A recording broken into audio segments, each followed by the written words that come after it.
ఆడపిల్ల కనిపిస్తే ముద్దు పెట్టాలి లేదా కడుపైనా చేయాలి అన్న బాలకృష్ణ గారు క్షమాపణ చెప్పాలి. అప్పుడేదో పొరపాటు అన్నాను సార్, సారీ సుందర్ గారు. ఆరిసారి చెప్పారా దేవుళ్ళని మనిషి వస్తానండి. ఏం చేస్తాడు ఈ సిగ్గులేని మంత్రి? ఆడో మగో తెలియక కేసీఆర్ అడిగాడు, ముందు ఆ టెస్టులు చేయించండి.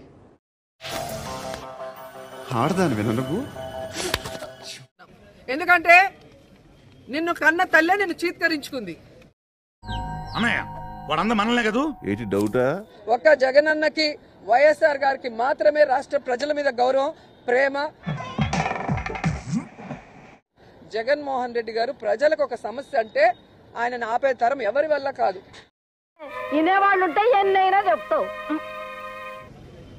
రాబోయేది జగన్మోహన్ రెడ్డి గారి ప్రభుత్వం. వీడు ఇంకా లేచినట్లేడు, నిద్దట్లోనే మాట్లాడుతున్నాడు. నీకు నోరు రోజు రోజుకి పెరిగిపోతుంది. నిన్నలా మొన్న మీరు మాట్లాడిన దాని మీద ఇప్పుడు నేను కేసు ఇవ్వబోతున్నాను. పోలీస్ కంప్లైంట్ ఇస్తాను, ఒక్కొక్కడికే రోగం కుదిరిపోద్ది. అంటే కంప్లైంట్ ఇస్తావా? మేం ప్రజల కోసం ఫైట్ చేసే వాళ్ళం, అధికారంలో ఉంటే ప్రజలకు మంచి చేసిన వాళ్ళం. అలాంటివి మీరు మాట్లాడితే కామెడీగా ఉంటదన్నా. అలాగే ఆయన వెనక పరుగులు తీసే ఆయన అభిమానులు, వైఎస్ఆర్ అభిమానుల్ని ఆపే తరం ఎవరి వల్ల కాదు అనేది తెలుసుకోండి.